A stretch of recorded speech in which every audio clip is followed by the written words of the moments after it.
Hi there, my name is Graham Wheeler. I'm the post-production manager here for At the Helm. In today's episode, Dr. Charles Helm sits down with Dr. Jim Johnson, a professor at the University of British Columbia who is one of Canada's leading diabetes researchers. In his lab at UBC, Dr. Johnson leads a dynamic team who not only studied the causes and comorbidities of type 1 and 2 diabetes, but also the pathophysiology underlying obesity, cancer, Alzheimer's disease, and heart disease. Dr. Johnson is also one of the co-founders of the Institute for Personalized Therapeutic Nutrition.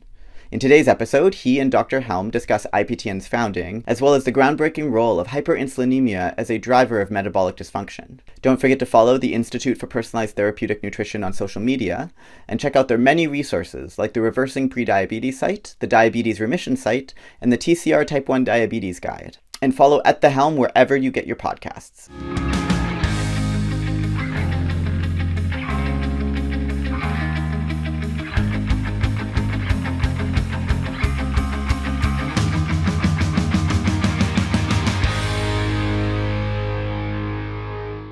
Well, welcome to At the Helm. This is the health podcast where we explore food as medicine and food as treatment for chronic disease. I'm your host, Dr. Charles Helm. I'm a family doctor who, for more than 30 years, has been practicing medicine in the remote rural community of Tumbler Ridge, which is in northern British Columbia, in the foothills of the Rocky Mountains. I'm also a paleontologist with a PhD from Nelson Mandela University in South Africa. I'm very privileged to be hosting this podcast from the traditional land of the Treaty 8 First Nations.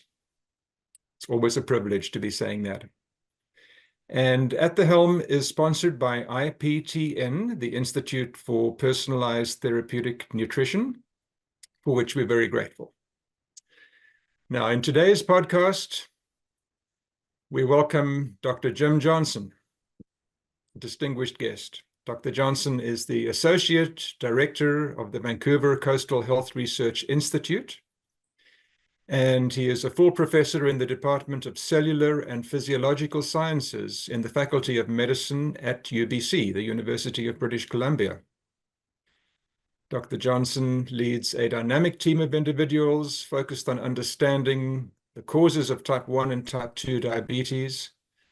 And not just that, also what underlies things like obesity, longevity, heart disease, Alzheimer's disease, cancer. It's a long list. Remarkably, Dr. Johnson is an author of more than 170 peer-reviewed academic research articles. He is also the co-founder of IPTN, the Institute for Personalized Therapeutic Nutrition, and he's currently the chair of the IPTN board.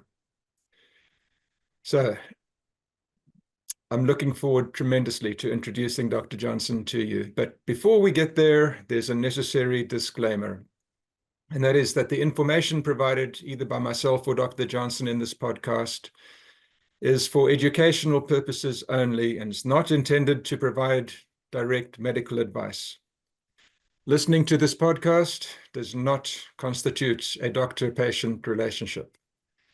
And for people that are on prescription medications, rarely but possibly, if you make significant changes to your diet and you're on these prescription meds, things can go wrong, side effects can happen, some of them can be serious. So our advice, our recommendation is that if you're on prescription medications and you're planning a major change to your diet, please speak with your healthcare provider first. It's such a pleasure to welcome you, Dr. Johnson. Welcome to At the Helm. It's our privilege to have you as our guest. I'm really happy to be here. You can just call me Jim from now on. Thank you. Thank you, Jim. So, well, Jim, my first question, when I look at all the things you've achieved, but I see that you're a co-founder of the Institute for Personalized Therapeutic Nutrition, that suggests to me that you are not a researcher of the mold that just stays in the lab and publishes papers. It suggests to me that you've got a kind of commitment, maybe even feel an obligation to get your work out to a wider audience and to spread the word and to help patients and people that need help. Am I correct in that? So, but can you just let me know what made you found IPTN, and why does personalized nutrition matter so much to you? Yeah, there's a lot of questions in there, and they're all really good questions, and I appreciate it. So you're right, I am a bit restless, and I am a bit of the type of person that doesn't just want to settle for publishing work, then sharing it with a small group of professional colleagues. I really firmly believe that all the work that happens in the lab, because it's funded by public funds, or in many cases charity funds, it belongs to the public, and it belongs to the greater good. And so, yeah, I think it's an extremely important part of being a good scientist and a good citizen, to share our information, share our new knowledge, and to get out there into the public, and also to make change. So the story of the IPTN also is the story of sort of my own interest in public outreach and connection and partnership. And I was beginning to get quite active over a decade ago on Twitter as a way of interacting with folks directly. And I think, we had some pretty large and impactful papers, including one in 2012, where we really demonstrated for the first time that excess levels of insulin are a cause of obesity, and probably insulin resistance, and a few other things. And that kicked off this whole area of research that was looking at hyperinsulinemia. And we actually came to that a little bit by accident. But in discussions with folks on the internet, and just understanding people are very passionate about food and nutrition and ways of improving their health, I came into contact with Sean McKelvey, who at the time was also getting interested in ways of really helping people and improving chronic disease with in some cases without using medication, or having people use a food first approach. So we had a fantastic meeting, myself, him, a few other people, meetings here and there, and it was from that. It's really all Sean's legwork, but I was cheerleader. I'm more of a cheerleader than a founder. But that's where the IPTN came from. It came from Sean's sort of genius idea of getting these ideas out into care providers and into the public, mostly first towards healthcare providers, because what was happening in the labs and what was sort of rewriting the textbooks was ending there, and it wasn't going into the more broader sphere, and therefore wasn't having an impact. And my time with the IPTN and supporting the IPTN since then has really helped me grow also as a scientist and as a citizen, in a way, to understand that it's absolutely critical to make sure that your work has a broader impact. And that's a huge part of my commitment and my interest, and it's really fun as well. And one of the things I do also is I invite people to come and tour the lab sometimes, and I think, again, the public should have access to see where this work is happening. So that's absolutely wonderful. And I guess you used one word there which is very important to you, hyperinsulinemia. I know physicians will all know what that means, but for non-physicians, can I just say elevated blood insulin levels? Is that good enough, or is there anything you'd like to add to that? Absolutely. Yeah. First, I think my understanding, because you've referred to hyperinsulinemia, but my understanding is that there has been a controversy for some time as to what comes first. Is it obesity? Is it insulin resistance? Is it high insulin levels, hyperinsulinemia? And so I think you've hinted at this, that almost by accident, your research demonstrated that the elevated insulin comes first and the other things follow. So firstly, can you expand on that? But secondly, if it matters, does it matter? And if it matters, why does it matter for patients who are wanting to have the optimum treatment? That's an outstanding question. So first off, I'll hedge a little bit and to say that in the last decade, we've come to realize that in many of these common chronic diseases, there are really now quite clearly definable subtypes, and everyone's journey in these conditions is a little bit unique.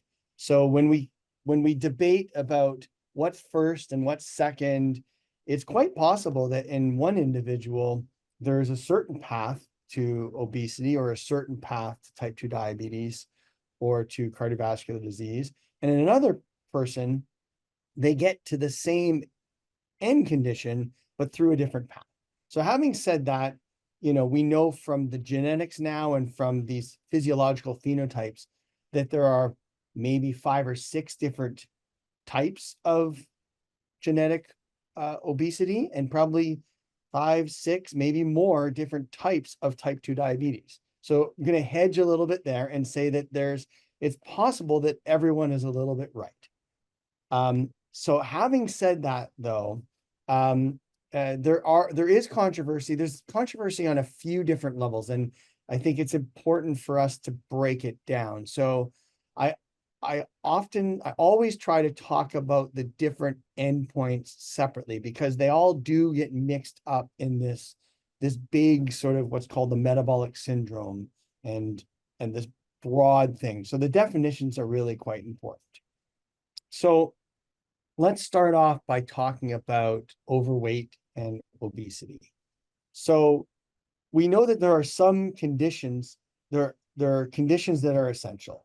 And our laboratory work and clinical work and theoretical work all kind of tells us this. And the question, as you allude to, is, what is the chicken and the egg? And probably these chicken and eggs are actually vicious cycles. But in one model, so the two things that you need to have happen is that you do need, at the physiological level, a caloric imbalance over time. And the question, of course, is what drives that. And then the other thing you do need is you need internal factors, hormones, things like insulin, to tell the cells, including the fat cells, to grow and expand. Those two things are essential. And I don't think anybody in the field debates that you need both those things. The debate that's been happening, and I've been a party to it over the last sort of 5 or so years, is, what is the earliest fundamental driver in that case? And it may depend on the person, it may depend on their genetics, it may depend on their environmental conditions. But in the theory that I, think holds the strongest evidence, that it's your hormones that decide how big your tissues are going to be. And we know that certain diets control the levels, like insulin is a very nutrient responsive hormone. There's also growth hormone that's less nutrient responsive. But for example, if somebody is 6'5", we know that they are not 6'5" because you can't eat your way to being 6'5". You need the right milieu of hormones to tell yourself that's how big that's genetically predisposed. You can limit the food intake and you could stunt your growth, and maybe genetically you were supposed to be 6'5", but if you were malnourished, you end up being 5'6" instead. But I guess my bias as a physiologist and endocrinologist is that these things are the initial sort of driver, and then your body tells your brain, and your brain tells you to eat more food to fill that. So that's one theory. And the other theory is also a powerful and strong theory, and that is that some people there is a strong genetic drive to eat more, and the nutrients are stimulating the hormones that then cause the increase in size of your long bones in the case of height and your adipose tissue in the case of obesity. So those are the two big theories on obesity, and I've been a part of a bunch of papers, and there's still more coming out, and that's an interesting topic. If you ask then about a related but sort of separate chicken and egg question, and that is the progression to type 2 diabetes, that's where you start talking about insulin resistance versus hyperinsulinemia, and then eventually, or excess insulin, and then eventually the cells that make insulin, the pancreatic beta cells, can no longer keep up. And then it's only once that happens where you then lose your ability to control your glucose levels. So that's an interesting set of debates too. And I was at the ADA a couple of years ago with a debate with a really amazing colleague, Steve Kahn, and we've published papers back and forth. And that comes down to, again, thinking about what stage things are important. So at the very earliest stages of, and the greatest risk factor for type 2 diabetes is obesity itself. So if you believe that hyperinsulinemia is a requirement for obesity, then it's a requirement for many people's type 2 diabetes if they come about it through that pathway. I do agree that at the end of the day, the ability of the beta cells, the insulin secreting beta cells, to respond appropriately to glucose is also essential. So we also have to distinguish the difference between baseline excess or fasting elevated levels of insulin and that responsiveness to glucose that is actually important.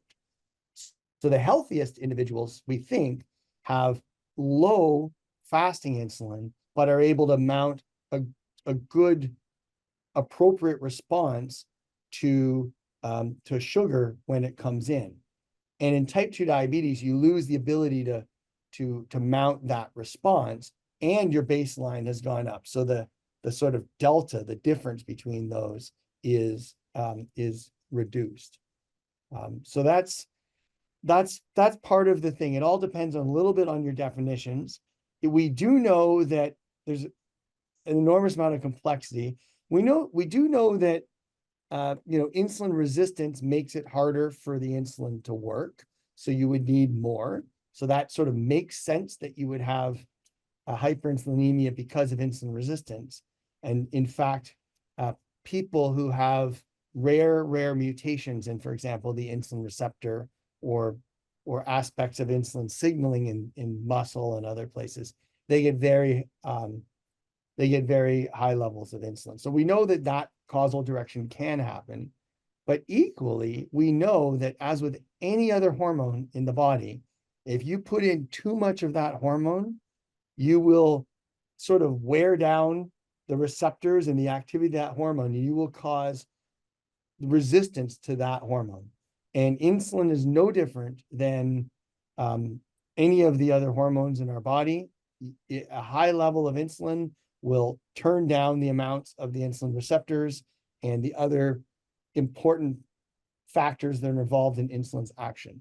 So we also have no doubt that hyperinsulinemia, that excess insulin, can cause insulin resistance. So I think both those things can be true, and you can already see how those could come together as a vicious cycle.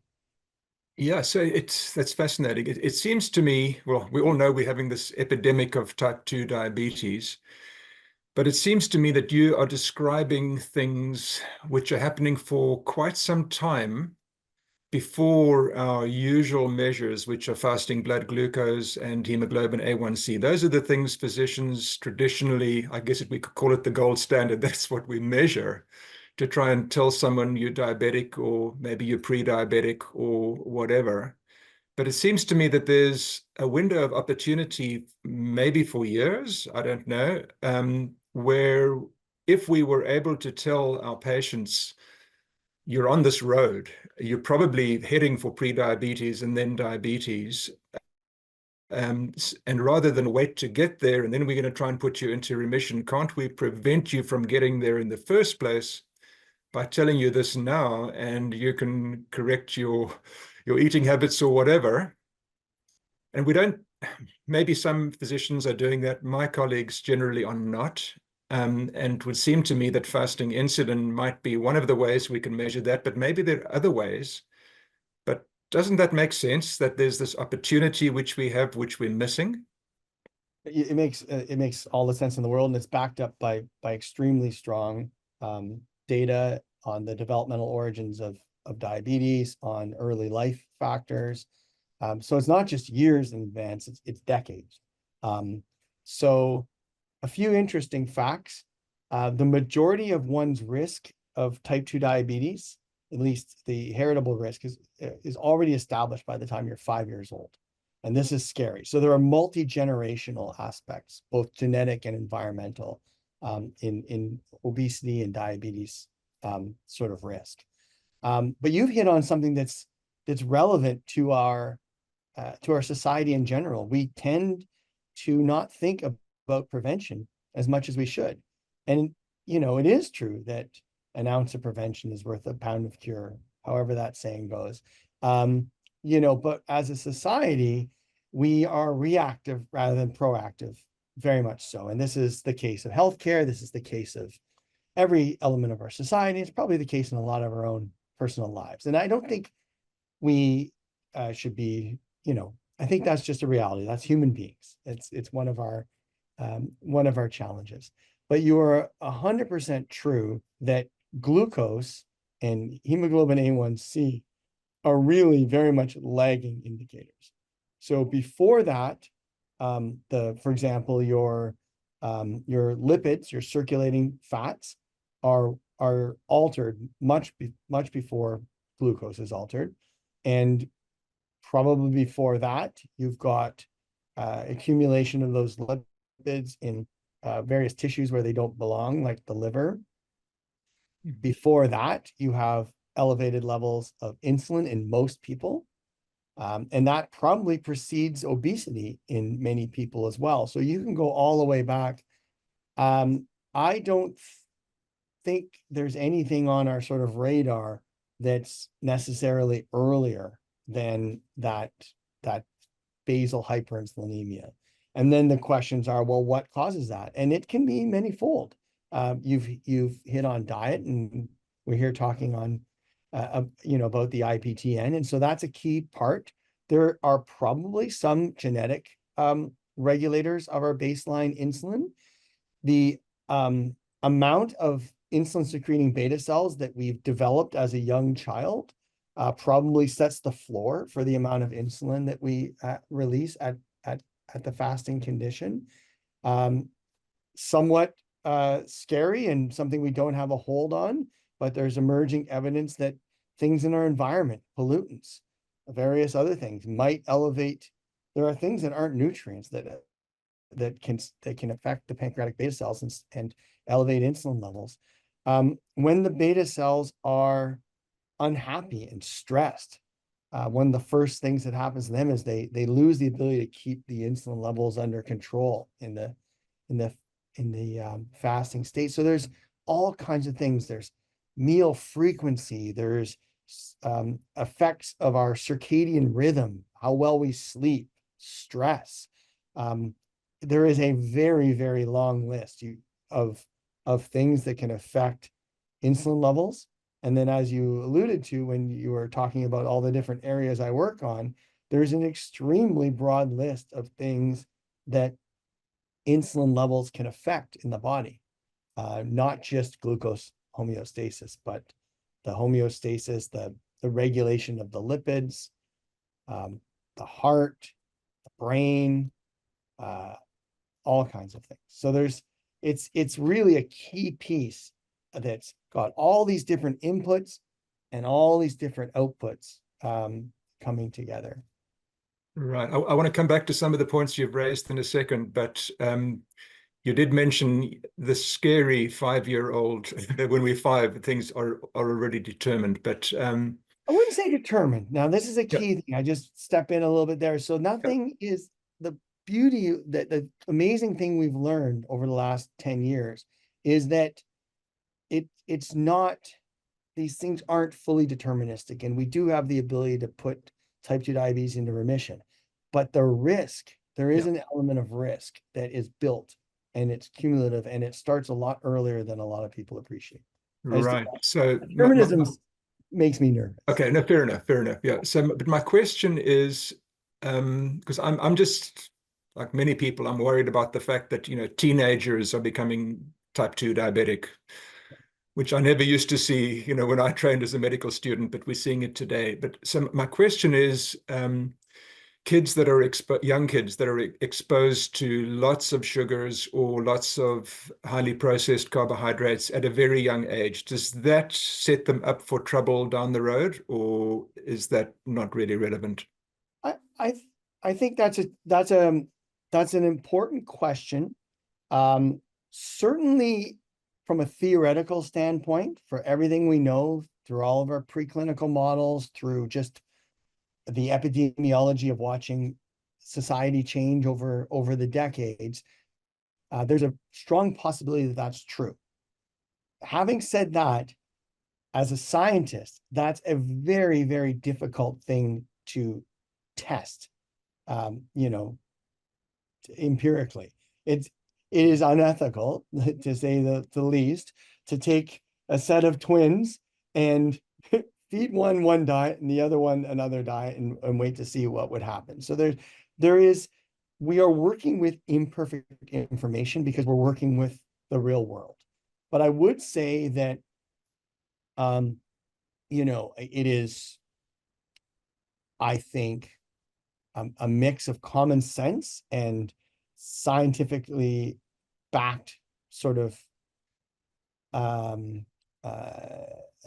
scientifically backed notion that certainly, you know, the world eats way more sugar and eats it way younger than it ever did before, and it doesn't have a lot of other value. It's not rich in you know, Mars bars are not rich in micronutrients. I mean, a lot of these things we would call empty calories, and certainly in public health, we used to be a lot more, you know, we used to be a lot more careful of these things. So I think if you think about that question, it's, again, like I say, it is hard to really go back and prove that in a scientific way, but I would have to lean towards that, that's, from a theoretical standpoint, something that could be a really serious problem. So, Jim, that's fascinating. But if we go to the other age extreme, and I'm thinking of Alzheimer's here. Firstly, I've heard of Alzheimer's described sometimes as type 3 diabetes, and I'd like to know whether that's a fair characterization or not. But with your research on hyperinsulinemia, raised insulin levels, does this relate to Alzheimer's disease? Because in my experience, people are really fearful of developing Alzheimer's disease. Some folks maybe even more so than type 2 diabetes. And so I'd be really interested to know if high insulin levels are connected with Alzheimer's disease too. Yeah, that's a fantastic question, and something that I think is understudied these days. Although it's been of interest to the field for several decades. So I think the term type 3 diabetes is a little bit confusing, both to scientists and to folks in the public and healthcare practitioners. But there are certainly, it comes from a place of facts. And so there are many of the risk factors, if not all of the risk factors for type 2 diabetes, are similar for Alzheimer's. All the same things that hyperinsulinemia and insulin resistance and hyperlipidemia do to the vasculature in the rest of our body, they probably also do to the vasculature in our brain, and that can probably limit the access of, you know, can limit how the brain gets nurtured and how it gets sort of maintained, if you will, and damage could accumulate. Alzheimer's is a neurodegenerative disease, obviously, with a focus specifically of the the neurons in a part of the brain called the hippocampus. But there's a lot of cells and a lot of parts of the brain that are there to support the hippocampus and our memories and our recollection. So on one side, there's that element. And then there's another really, really interesting tidbit of information that has fascinated me for a long time. And that is that despite the fact that the majority of the body's insulin, the vast, vast majority of the body's insulin is produced in the pancreatic beta cells, and that's what contributes to the levels of circulating insulin.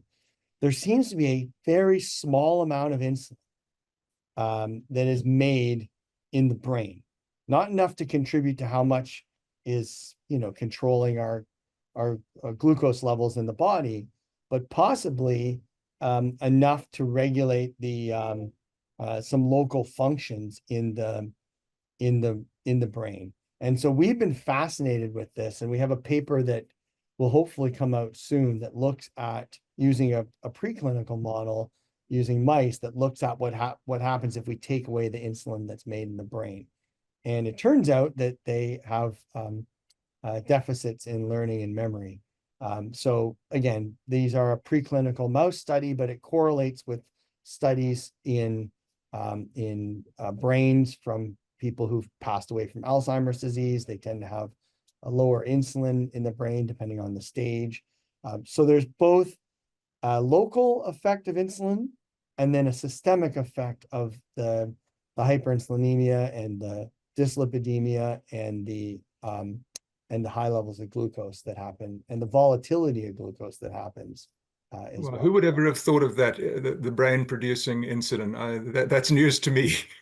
Well, it's an interesting thing of I was trained as a zoologist, so I've learned to appreciate evolution, and not all animals have pancreas. And so in very, some of these very fundamental animals, these early evolved animals like fruit flies, for example, they're insulin, and they have insulin that works just like our insulin, but it's made in neuron cells. So essentially, the development of a pancreas is a relatively modern in terms of evolutionary scale development. You're talking my language now, which is evolutionary biology. I just so regret that I wasn't taught it in first-year medical school or somewhere. It's so important we are the way we are because of the way we have been in the past. And it didn't form any part of my medical curriculum. But if I think of my medical career, when I was taught in difficult cases, you try your metformin and your diabetes. Those were the drugs we had in the olden days. And then you increase and pile one med after the other on. And if you don't succeed, then you add insulin. Mm-hmm. And I did that in many cases. And we were taught not to be too shy about using quite big doses of insulin. And, when I was practicing, I was thinking of insulin in terms of its ability to bring blood glucose back down to normal. I wasn't thinking of insulin in terms of all the other effects that it has on all these other organ systems. I wasn't really trained to do that. But I began to see people that I was putting on insulin were gaining weight. And they would say to me, I can't win for losing. Yes, my blood sugar is better, but look at me. I'm becoming obese and more obese and more obese. And now I can't exercise and I can't do all the other things you're suggesting I do. So do you think that we as physicians maybe focus too much on the blood glucose lowering capacity of insulin and we don't consider all the other harms we might be causing? I mean, absolutely. And this is, I wouldn't blame anyone. I certainly wouldn't blame yourself. The information we have in front of us now is much more than we had a decade ago and more than we had 2 decades ago. So medicine evolves, science evolves. 103 years ago in Toronto, Canada, the discovery of insulin, literally was a life-changing, life-saving moment. And that allowed type 1 diabetes to go from being a rapidly fatal disease to something that people can manage for their whole lives. So nothing I ever want to say, I never say insulin is good or bad. Insulin is just very powerful. And what you've hit on is that it is to some extent in the metabolic area, it is to some extent a double-edged sword. There's nothing better at lowering glucose. That's what it's one of its main jobs. But its other job is to store energy as adipose tissue, as fat. And and its other job is to stimulate growth. And so, and it stimulates growth quite broadly. So, that is the balance that, I'm a PhD, basic researcher, and I am often very glad that I don't have to make these very difficult decisions and balance these sorts of things. But you hit on that balance. So you are right to think about that, and we know now that this isn't just your sort of anecdotal experience. The large cardiovascular outcome trials with thousands of patients using long-acting insulins show a statistically significant increase in weight. So that's a established fact of science and medicine. So it's not just your patients were right, and before we listened to them, you would have teenagers who wouldn't take their insulin because they thought it would make them gain weight. In type 1 diabetes, they back off their doses. They weren't wrong. It's true. But it's about titrating it to the level where you can control. Luckily, there are improvements. There are, I think the pumps, for example, in type 1 allow the dose to be titrated and more accurate in the closed loop systems. I think that's going to reduce the insulin resistance that comes in type 1, which took a long time to prove, but I think is now known to be true. In type 2, again, I think there are some alternatives. The GLP-1 agonist drugs will lower your blood glucose by improving the insulin response to glucose, but at the same time, through probably a mix of direct and indirect actions, they actually lower the fasting insulin. So they get back to that lowered fasting insulin, improved response of insulin to glucose that is much more like somebody that doesn't have type 2 diabetes or that doesn't have pre-diabetes. And so I think those drugs are an improvement for many people. And of course, they've become world famous for the fact that very high doses of them can cause weight loss on their own, in addition to the glucose control aspect of it. So, Right. so that's an improvement, but again, maybe you're going to ask this question, but go ahead. Yeah, no, it's all so interesting, and I hope I don't sound ignorant or arrogant when I say this, but I'm just thinking of analogies, and correct me if I'm wrong here, but when we have patients with alcohol problems, we don't prescribe them more alcohol. But here we're describing a situation where there's too much insulin, and what are we taught to do? Give more insulin. That just seems like a disconnect to me. It just doesn't quite make sense. I'd love to hear your thoughts on that. Yeah, I think it goes back to the idea that there are, again, everyone's journey is different.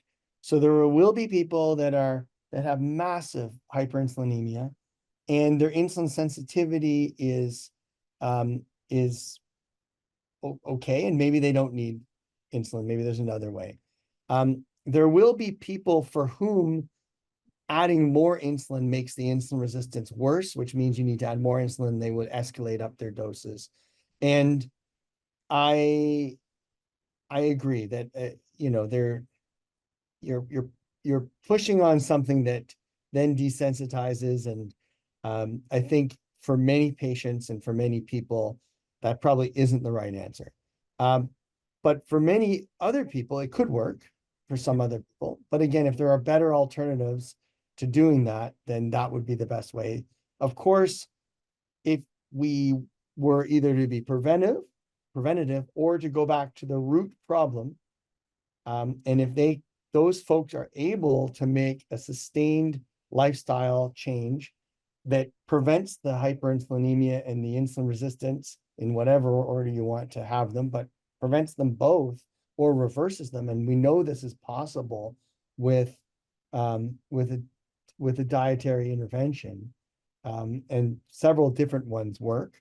Then you cut it off, you solve the problem at its root cause, instead of, like you say, pouring, plugging the holes in the dam with Band-Aids. You solve the upstream flow of water.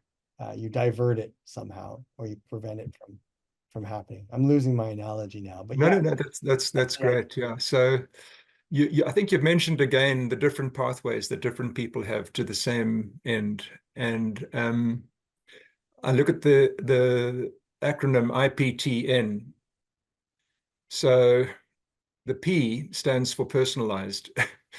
And does that mean that we react, all of us react differently? I'm not the same as you in how I would react to carbohydrate, fat, protein, whatever, and therefore we need to individualize. Is that what the P stands for? Yeah, this is a super amazing question, and something I've been thinking about a lot. I was up till 2 o'clock in the morning yesterday working on a grant application to take the next step in understanding this. So I'll start off by saying that, there are entities, there's companies out there that are already trying to commercialize and profit off of this idea that an individual person's genetics can dictate how they respond to food. While that is theoretically possibly true, I don't believe that there's anything out there that's been clinically shown to deliver on that promise. So for me, the P in IPTN is still an aspirational goal that requires research. And so I'm really proud that our group a few months ago published what I think is a pretty special paper, which was the first paper to look at those insulin secreting cells from a really broad and large group of people. These are people who had donated their organs, so we got their insulin secreting cells. And what we did is we compared how these people's cells responded, these pancreatic islets responded to the three main macronutrients: carbohydrates, proteins, and fats. And we were very surprised, and really, I think the field was surprised that, first of all, that even the variation in the response to carbohydrates, and that's been shown before. We know that individual people between us have wild variation in how we respond to sugar. As a matter of fact, you have pretty wild variation on how you would respond to sugar today versus tomorrow, versus in the morning versus in the afternoon. So the variation is really, really wild. But what was special about our study, and we've done some press on this, and you can find it, it's open access, I'm always happy to talk about it, is that we were able to find a group of individuals that responded not like the textbooks should tell us. The textbooks tell us that the greatest response, the greatest insulin response comes from carbohydrate, the next greatest will come from proteins, and that fats don't really stimulate much insulin at all. And that's actually the basis of, for example, the ketogenic diets, where you want to lower the insulin levels. You give people more fat and protein and less carbohydrates, and you keep your insulin levels flat. And I think for most people, this works really well. But I'm always struck by the outliers. There's people who go on those diets and they get the opposite effect. And, they're on the internet and they're like, I tried this and I feel really betrayed and whatnot. And they can be very vocal, and people say, oh, well, you didn't do it properly. I give people the benefit of the doubt. I bet they did do it. Their bodies just respond differently to the nutrients. And that's what we were able to show for the first time, that about 8% of these donors, and we had about 150 we were looking at, had a larger response to fats than they did to glucose. Okay, so if those people, and we still have to test this in walking, talking, real people. We have to do the clinical trial, and that's another bit of fundraising I need to do. But if those people were to go on a ketogenic diet for the purposes of lowering their insulin would go up instead of down. And the benefits of the lowered insulin, they wouldn't reach. So the same thing is that there's another group of individuals who respond higher to proteins than they do to the sugars. So this is the future of really understanding the individualization of nutrient responses in people. So the next steps, of course, are to understand, well, does this happen in people, not just the cells in a dish? I think it will, but we need to test this. And then the other question we have, which is why we're looking for a grant to study the genetics of this, is this genetic predisposition? I'm sure part of it is. Is this a little bit of environmental? Like maybe those people had different diets. We don't have that information, so we can't unravel that. But what we want to do is try to find out if there's any genetic sort of determinants of your partial determinants of your nutrient responses to the 3 different macronutrients. And we have the information, we just need to put it all together. Yeah. But I guess in general, I mean, it's fascinating how complex it is. Things are always more complex than we think they are. Yeah. But in general, if we ask people to cut back on their sugar, their highly processed carbohydrates, in general, majority would be able to decrease their blood insulin and hopefully be on the way to remission. Is that a fair statement still? Yeah, I think so. So in our again, these are pancreatic islets in a dish, but 90% of them did behave the way the textbooks. Yeah. And I guess there's a subset as well of people who actually have pancreatic failure. They've got type 2 diabetes, but their pancreas just isn't doing its job, and they probably need insulin. Am I correct in that? That's exactly, well, and that's true. So type 2 diabetes really by definition actually is the relative failure. So the absolute levels of insulin might still be high, but it's not enough. So that's actually known, again, in the last 15 or 20 years, the human genetics is really pointing us towards that it is an essential piece of the pathogenesis of type 2 diabetes, that you have a insufficiency of the pancreas, doesn't release enough insulin. In an absolute level, it still could be a fair amount, but it's not enough to manage the glucose, the sugar levels. And that's sort of by definition. So I think, and again, it's more the failure in the response, not the failure in the fasting insulins. So that's why I really love to keep those two things separate. Yeah. I'm just thinking, when I think of my own career again, partly at the urging of the provincial government as a cost-cutting measure, but I used to tell people, just let me check your hemoglobin A1C every 3 months. You don't need to worry about a glucose monitor or anything like that. Don't fuss and don't obsess about the numbers. Just let me do it for you once every 3 months. I sense that was sort of old school thinking, and I'm sort of hearing that there's a lot more room for people checking their blood glucose in response to different types of food, and even continuous blood glucose monitors now. Is this the way we're heading? Is this reasonable, or can one still go old school and say, oh, every 3 months an A1C, that'll do? It's a really great question. And I think it really, there's 2 sides to this coin.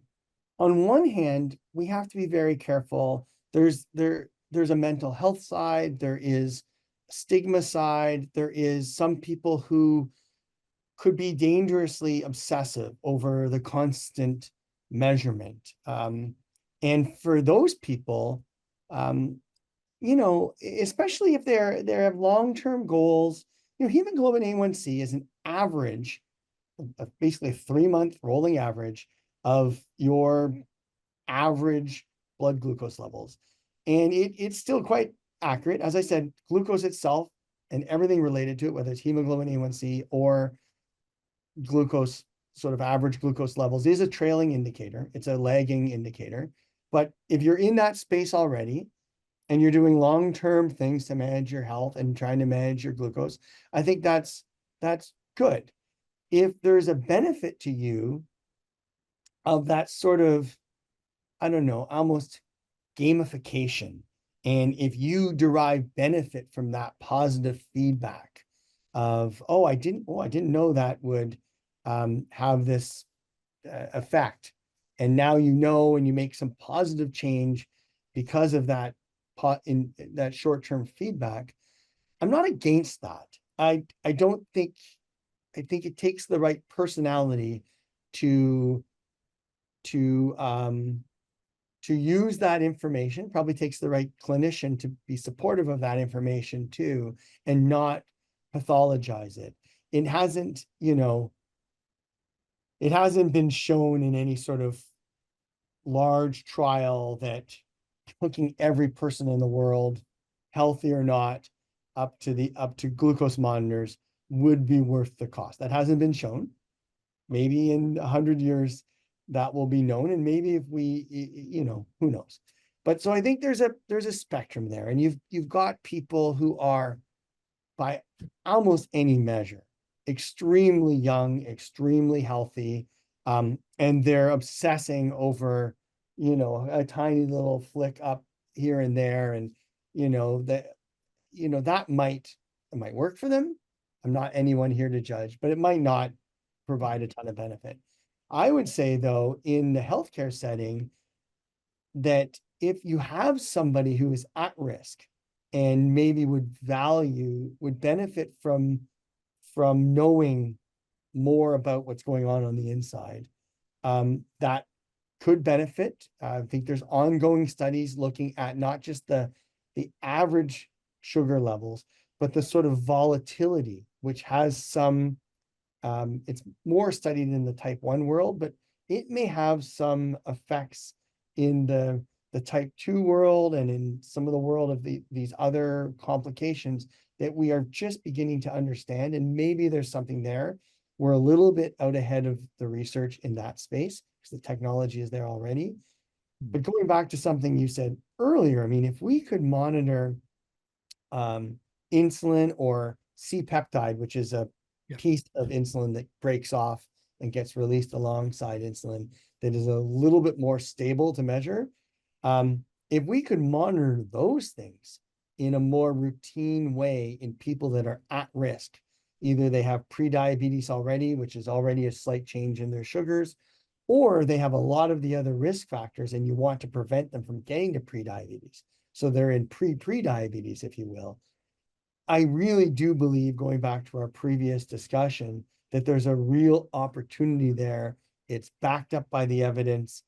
It would cost something, but I think the value of knowing those numbers and tracking those, I'd rather have a tracked C-peptide than in a person who's at risk than a tracked hemoglobin A1C. Right. I'm so happy that you mentioned C-peptide, because I also understand that insulin would seem to be the ideal thing to measure, but maybe it's a bit variable and it's maybe not the ideal test. But I think C-peptide is covered by the medical services plan. So is there any reason why clinicians, physicians like myself shouldn't be almost using C-peptide as a screening test? That is an outstanding question. So, I spend a lot of my time trying to get my clinician scientist colleagues to include it in their trials. If we had more C-peptide and more insulin measurements in the trials, we would have more of an evidence base to know if in the real world it is predictive and diagnostic and things like that. But as of today, no group of experts has actually deemed a threshold of C-peptide. There's not a risk. If you go get a blood test, they tell you if your LDL is below, above, super above, whatever. Like, there are established thresholds. And it's one of my research goals to participate in this, but we don't have this for insulin or C-peptide. And we need the research base to know where those lines are, those cutoffs. They're never going to be hard cutoffs because these things are a spectrum. But there's research now. There's research that shows if you take the tertiles of insulin and C-peptide, you can predict who will have increased obesity. There's beautiful work coming out of the Trico group in Italy. And I've reviewed. I made a perspectives piece on one of their recent articles that we can have access to. I can share. So that the evidence is coming along. Now, going back to insulin or C-peptide, the tricky thing is that number one, the assays for insulin are not, they're standardized, but they're not the most sensitive and accurate assays as they are. I mean, it could be better. The other thing is that insulin is constantly oscillating.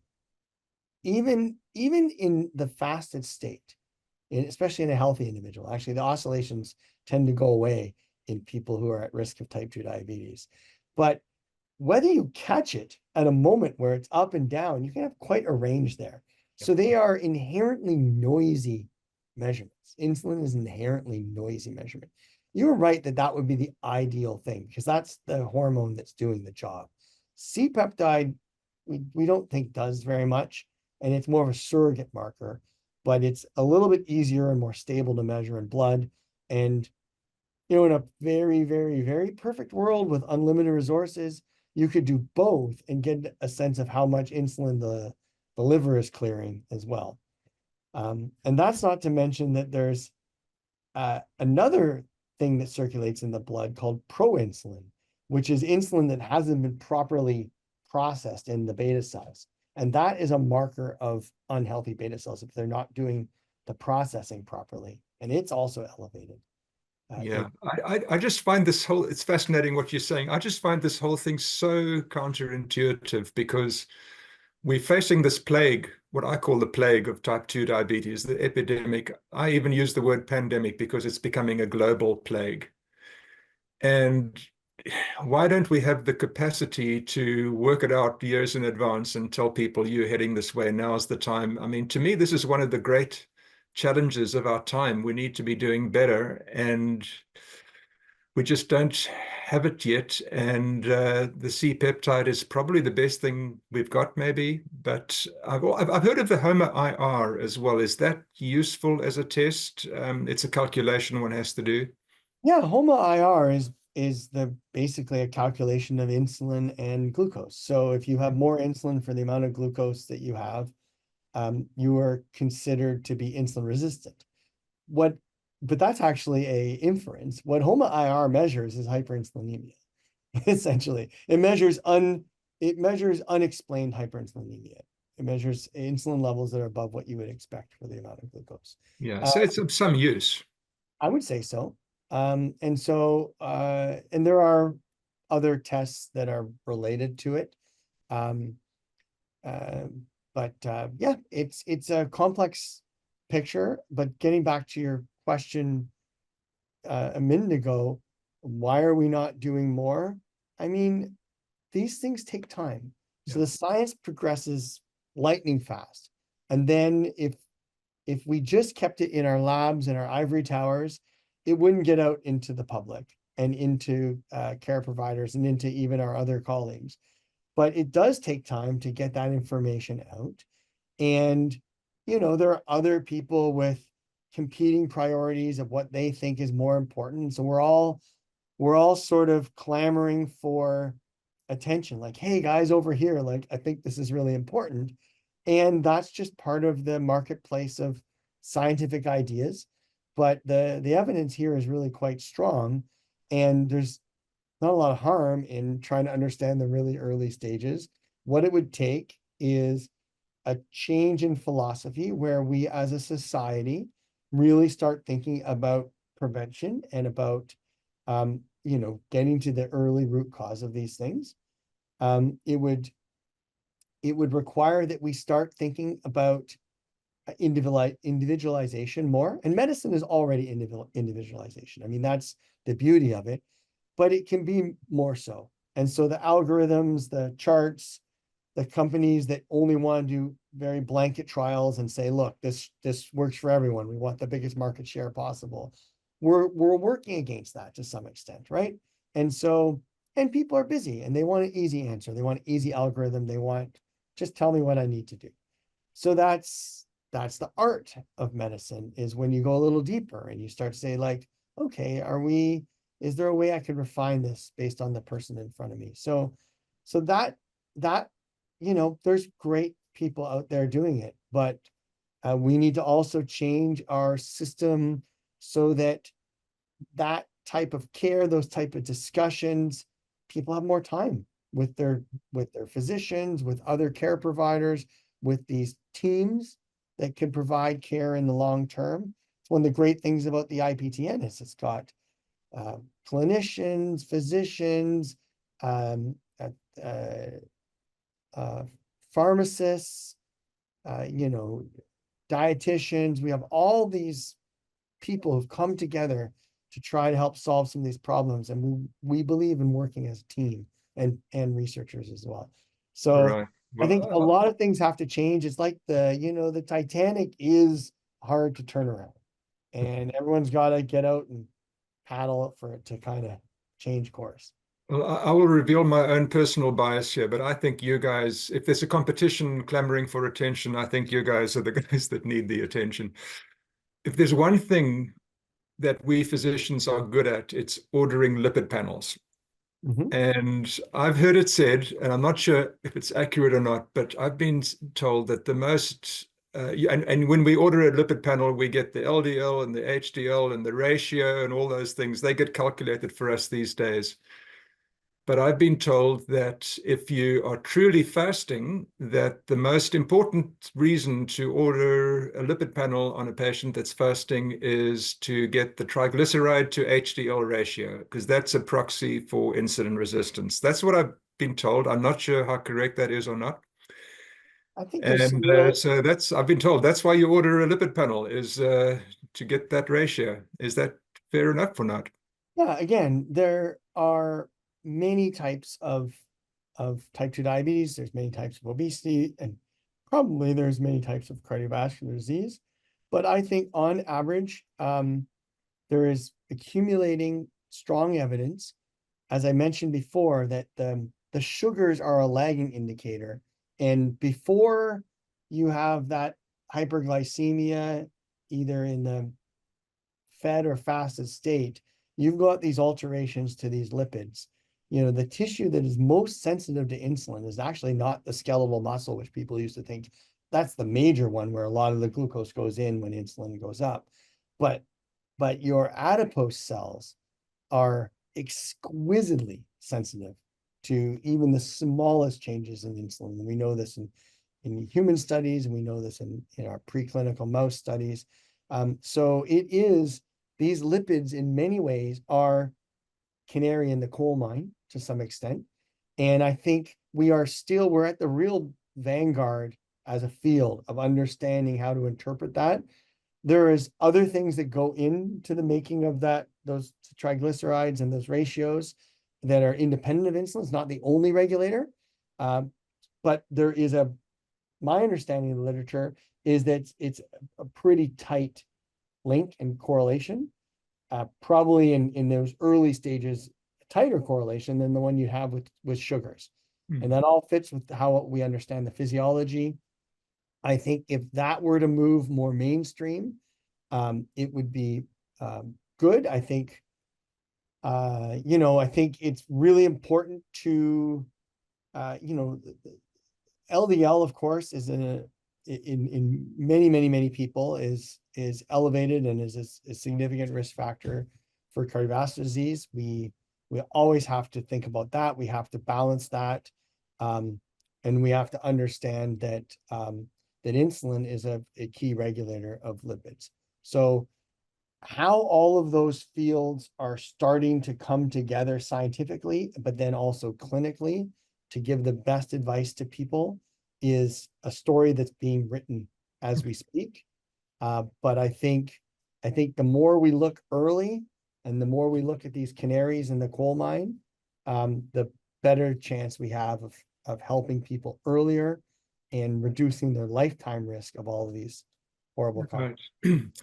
Right. So just this is absolutely fascinating, Jim, but in wrapping up, I'll just say what I've been impressed with in learning about IPTN is that it doesn't prescribe to people you need to take this diet or this diet, or whether you're vegan, carnivore, ketogenic, vegetarian, omnivore, it doesn't matter. But here are the principles. Here are the core principles that you need to follow. And I know that IPTN has got a lovely graphic with the 8 core principles in the middle, and all these other diets around the outside. So I know you're the chair of the IPTN. I mean, is that something that you embrace? I mean, I see it as just so wonderful because it enables us to get rid of those horrible diet wars that take up so much space on social media and so on.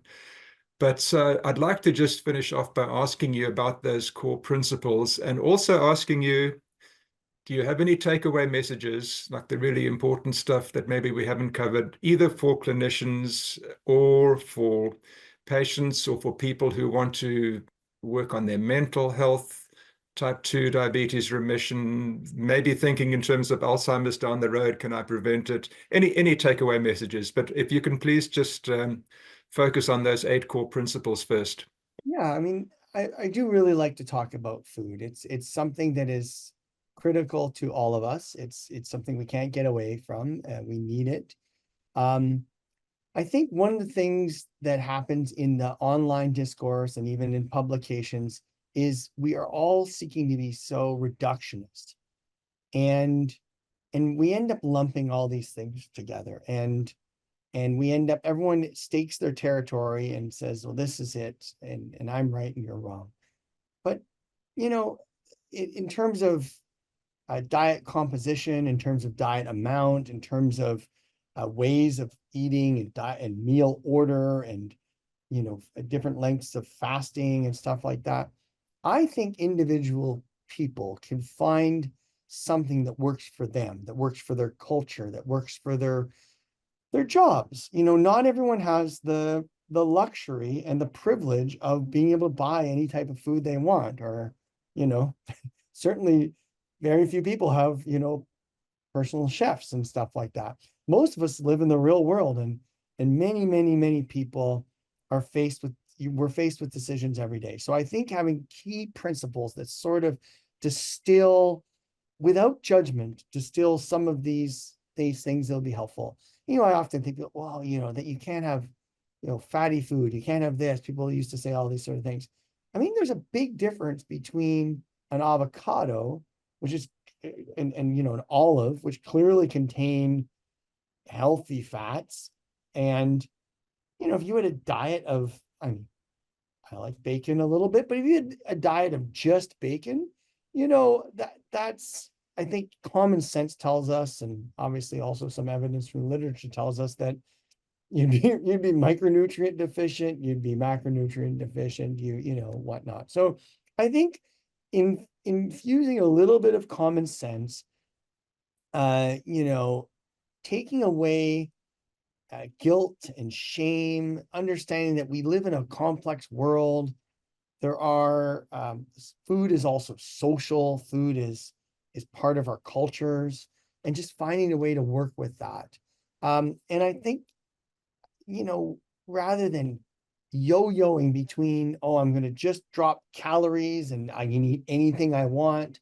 I mean, anyone who tells you, any guru, any book writer who tells you that it's really simple, buy my $40 book, try my diet, and you can have your cake and eat it too, no pun intended there. Like, anyone who tells you that it's so simple and their way is the only way, you really got to avoid that sort of stuff. But we are inherently susceptible to, oh, wow, what if this hasn't been tried before? So I think, yeah, to sum up, I think, we should all try to eat as healthy as we can within our confines and our means and our cultures. I think cutting back on added sugar is a great idea. It's something I incorporated into my own life. maybe 6-7 years ago. And it's not like I never have something that's, you know, a restaurant that's had sugar in it and whatever, but I've dialed it back and it's been really helpful. I think it is true, and it's an emerging area, you know, this concept of ultra processed foods, although it's not a very well defined concept. It's certainly true that there's PhD level scientists who get paid more than me at various companies, and their job is to make food that you can't stop eating, even if you know you should, right? To put all these additives and prepare it in a way that it's so hyper palatable that it ambushes our brain and our senses of satiety with these right mixes of salt and sugar and chemicals and whatnot. And this is a reality. We're up against, you know, it's a war zone out there for our poor, you know, hypothalamus trying to tell us when we've had enough food. So these things are all true too. So as long as we are aware and we're intentional and thoughtful and intuitive, which is hard to do as well, but we also shouldn't beat ourselves up if we have the occasional whatever that thing might be for you. So anyway, we gotta love ourselves. We gotta love each other. We have to understand that that one of the root causes of all of this is the income inequality and many of these other things that reduce the opportunities of some people to have access to not just the information they need, but the food they need. You know, these are bigger societal level issues that even a basic scientist like myself recognizes that these are big things we need to solve as well. So maybe I'll end with that. Well, that's amazing, Jim. That's a lovely series of takeaway messages. Such wisdom there. Really appreciate it. I've just loved hearing your insights, learning from your insights. I would just like to wish you and your research team all the best. I hope that you will agree to come on this podcast series again for a second time at some point. It's been absolutely wonderful and fascinating to chat with you. So thank you so much. I also want to thank our producer, Anne Mullins, and our technical guru, Graham Wheeler. And of course, thanks to IPTN for sponsoring this whole series. And just by the way, IPTN also sponsors 2 websites. One is diabetesremission.ca and one is reversingprediabetes.ca. We'll put those up on your screen. I've looked at them both. They're both fantastic, and they encapsulate the things, make practical the things we've spoken about here. So once again, I'm Dr. Charles Helm. You've been listening to At the Helm. I've been interviewing Dr. Jim Johnson. Really hope you enjoyed today's podcast, and I hope I can look forward to seeing you again soon. Thank you. Thank you. My pleasure.